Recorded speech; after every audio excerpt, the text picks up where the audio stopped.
റാണിയുടെ മടിയിലിരിക്കുന്ന അമ്മുവിൻ്റെ മനസ്സിലേക്ക് അമ്മയുടെയും അച്ഛൻ്റെയും അപ്പുവിൻ്റെയും ഓർമ്മകൾ വന്നു.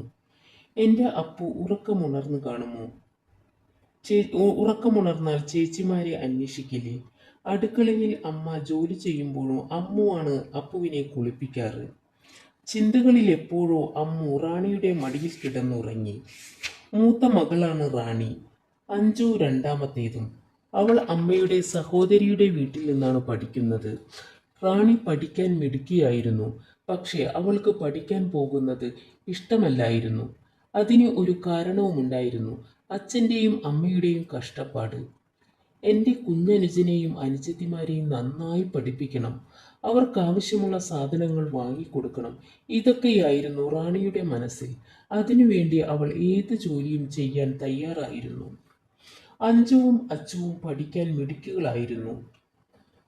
റാണി അപ്പുവിനെ കുറിച്ചോർത്തു.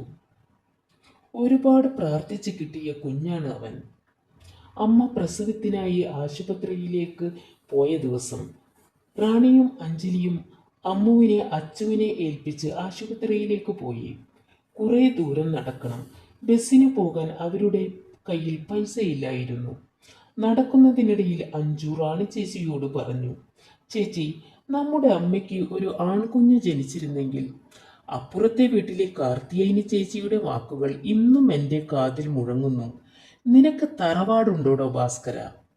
ഇത് കേട്ട് കണ്ണിൽ വെള്ളം നിറയ്ക്കുന്ന നമ്മുടെ അച്ഛൻ. ഈശ്വര, എൻ്റെ അമ്മ ഒരു ആൺകുഞ്ഞിനെ പ്രസവിക്കണേ.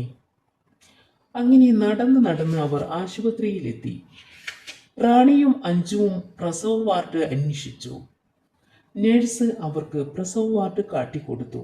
അവർ അവിടെ വരാന്തയിൽ പോയിരുന്നു. ഒരുപാട് പേർ അവിടെ ഇരിക്കുന്നുണ്ടായിരുന്നു. കൂട്ടത്തിൽ ഞങ്ങളുടെ അമ്മായിയുമുണ്ട്. മക്കളെ, അമ്മ പ്രസവിച്ചിട്ടില്ല, വേദന വരുന്നുണ്ടെന്നാണ് ഡോക്ടർ പറഞ്ഞത്. റാണിയും അഞ്ജുവും ആശുപത്രിയുടെ വരാന്തയിൽ കാത്തിരുന്നു. പെട്ടെന്നാണ് ഒരു നേഴ്സ് പുറത്തേക്ക് വന്നത്.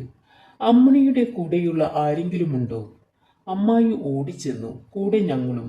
നേഴ്സ് പറഞ്ഞു, അമ്മിണി പ്രസവിച്ചു കേട്ടോ, ആൺകുഞ്ഞാണ്. ഇത് കേട്ടതും ഞങ്ങൾ തുള്ളിച്ചാടി. സന്തോഷവും സങ്കടവും അണപൊട്ടിയൊഴുകി. ഈശ്വര, ഞങ്ങൾ ഈശ്വരനോട് നന്ദി പറഞ്ഞു.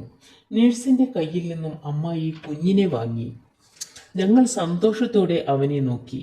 തുരുതുര ഉമ്മ വെച്ചു.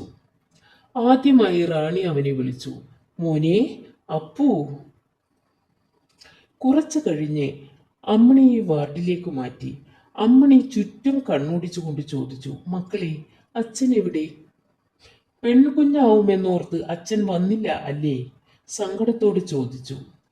റാണിയും അഞ്ജുവും തിടുക്കത്തിൽ വീട്ടിലേക്ക് നടന്നു.